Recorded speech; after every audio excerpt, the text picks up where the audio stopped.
Sikandar the great اور Peter the great کے نام سے تو آپ واقف ہوں گے، لیکن کیا آپ جانتے ہیں کہ تاریخ میں ایک خاتون بھی ایسی گزری ہیں جن کے نام کے ساتھ دی گریٹ یعنی اعظم کا لاحقہ آتا ہے۔ یہ خاتون روس کی ملکہ کیتھرین دی گریٹ یعنی کیتھرین اعظم ہے۔ رضیہ سلطانہ، سیفو، میری کوئنز، ملکہ وکٹوریہ کی طرح کیتھرین اعظم کا شمار بھی دنیا کی ان خواتین میں ہوتا ہے جنہوں نے تاریخ کا رخ موڑنے میں اہم کردار ادا کیا ہے۔ آج کی اس ویڈیو میں انفارمیٹکس آپ کو بتائے گا کہ یہ ملکہ کون تھی اور کیوں یہ ملکہ اتنی مشہور و معروف ہے، کن بنیادی معاملات میں اس ملکہ کا ہاتھ تھا، اس کا کام تھا، اور ساتھ ہی ساتھ آپ کے ساتھ یہ بھی شیئر کیا جائے گا کہ اس ملکہ کا جو دور حکمرانی ہے اس دور حکمرانی میں ایسی کیا نئی چیز تھی جو کسی اور میں نہیں تھی۔ اس سے پہلے کہ ویڈیو میں آگے بڑھا جائے، آپ سے ہمیشہ کی طرح گزارش کہ اگر آپ نے ابھی تک ہمارے چینل انفارمیٹکس کو سبسکرائب نہیں کیا تو نیچے دی گئی لنک بار میں موجود سبسکرائب کے بٹن پر کلک کیجئے اور چینل کو سبسکرائب کر لیجئے۔ اس کے علاوہ وہیں پر موجود بیل آئیکن یعنی گھنٹی کے نشان کو دبا کر آنے والی ویڈیوز کی اپڈیٹس کو بھی آن کر لیجئے۔ دوستو، کیتھرین روس پر طویل عرصے تک حکومت کرنے والی خاتون ہے۔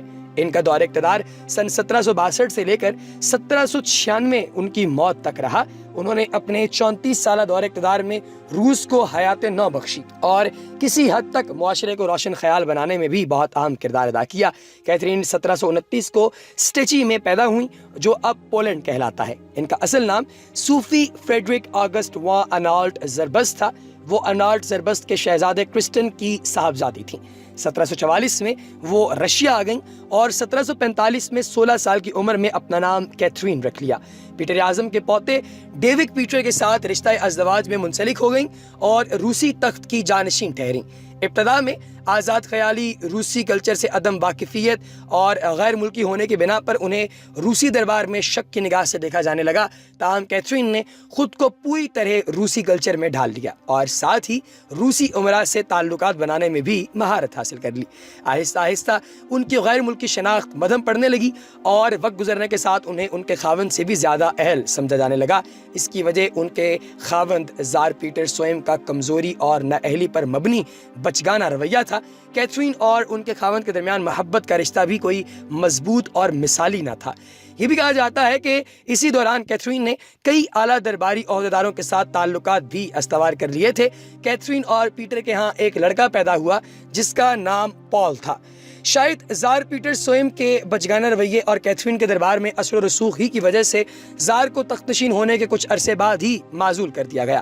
زار سوئم کا تختہ کیتھرین نے اپنے کچھ باوفا ساتھیوں کے ساتھ مل کر الٹا اور اس کی جگہ خود لے لی۔ اس کے تھوڑی دیر بعد پیٹر کو قتل کر دیا گیا، تاہم اس بات کا کوئی وہ واضح ثبوت وہ تو نہیں ملتا، لیکن سب کو پتا ہے کہ معاملات کیسے تھے۔ البتہ یہ بھی وہ آپ کو بتا دوں کہ اس عمل میں کیتھرین کا ہاتھ تھا، کیونکہ قتل کا شک اس پر ضرور کیا گیا۔ اقتدار ملنے کے بعد کیتھرین نے خود کو انتہائی معاملہ فہم اور دانش مند رہنما ثابت کیا۔ ان کے زیر اقتدار روس کا دائرہ اثر بڑھا، اس کی سرحدوں میں وسعت آئی اور ساتھ ہی ساتھ معاشرے میں مغربی طرز عمل کو بڑھاوا دینے کا عمل بھی جاری رہا، جس کا آغاز پیٹر اعظم سے کیا جاتا ہے۔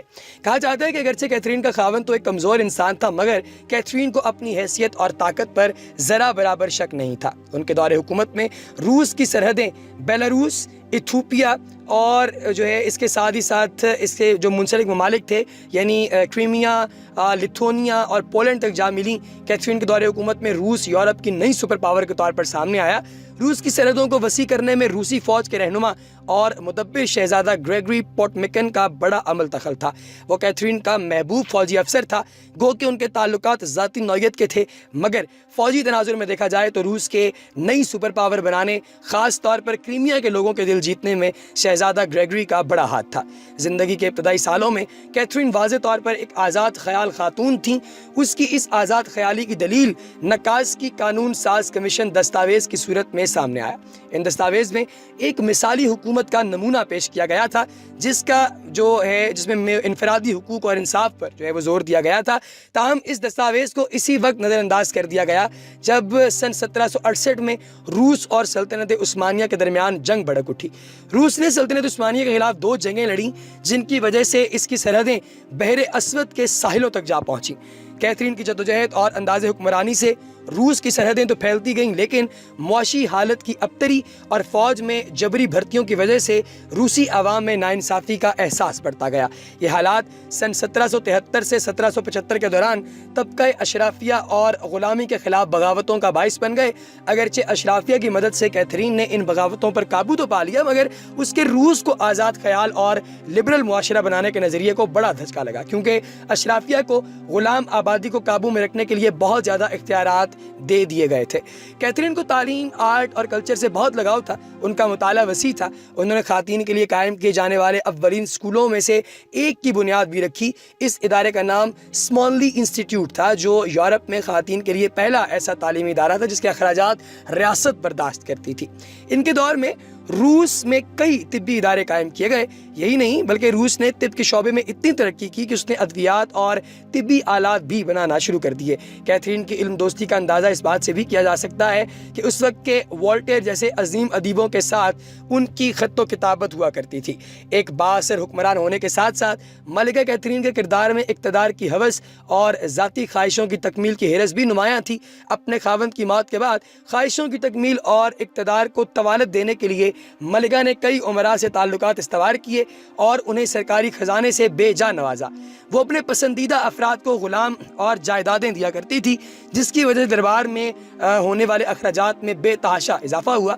یہ اخراجات 1767 میں 10.4% سے بڑھ کر 11.4% ہو گئے، جبکہ 1781 سے لے کر 1795 تک ان اخراجات میں تقریباً 13.7% سالانہ کے حساب سے اضافہ ہوا۔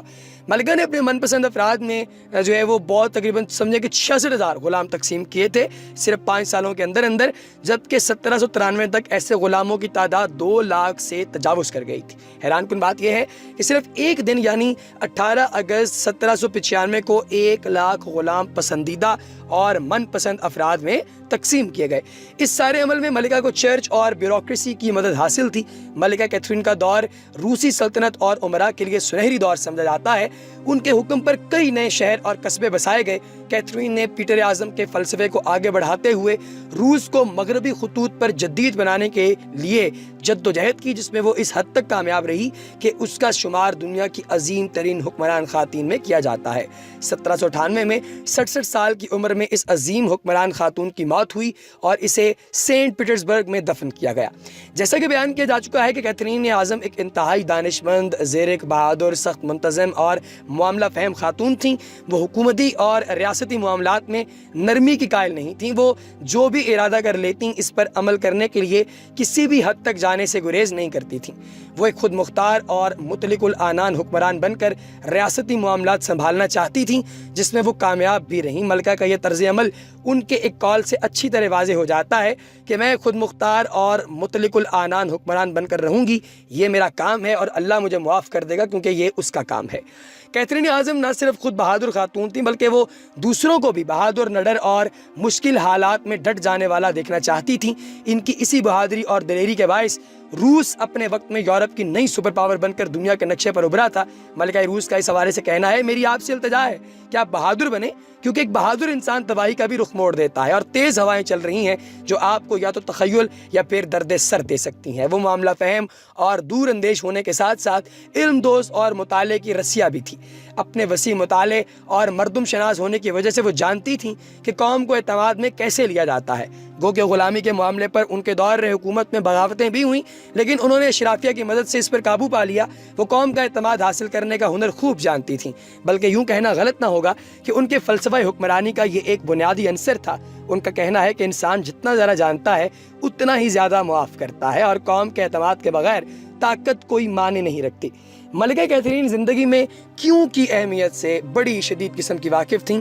وہ معاملات کی تہ تک جانے کے لیے بے چین رہتی تھیں۔ شاید ان کی اسی عادت نے انہیں روس پر طویل ترین عرصے تک حکمرانی کرنے کے قابل بنایا تھا۔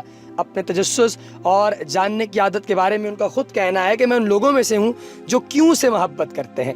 دوستو، یہ ایک ایسی عورت ہے جس عورت نے اس بات کو سچ ثابت کر دیا کہ اگر عورت قابل ہو اور معاملے کو جاننے اور سمجھنے والی ہو تو پھر عورت کو زندگی میں کبھی بھی مرد کے انڈر کام نہیں کرنا پڑتا. اور یہ بہت بڑی بات ہے جس بات پر عمل پیرا ہونا بہت کم لوگوں کے حصے میں آتا ہے. اس کے ساتھ ہی آج کی اس انفارمیٹیو ویڈیو سے ہمیں دیجیے اجازت. اپنا بہت سا خیال رکھیے, دعاؤں میں ہمیں یاد رکھیے. اللہ تعالیٰ آپ سب کا حامی و ناصر ہو. اگلی ویڈیو تک ہمیں دیجیے اجازت. انشاءاللہ اگلی ویڈیو کے ساتھ دوبارہ آپ کی خدمت میں حاضر ہوں گے. انفارمیٹکس کو سبسکرائب کیجیے, چینل کی اس ویڈیو کو لائک کیجیے, اور چینل پر موجود باقی جو ویڈیوز ہیں وہ بھی آپ کے لیے بڑی اہم ہیں, انہیں بھی ضرور دیکھیے گا.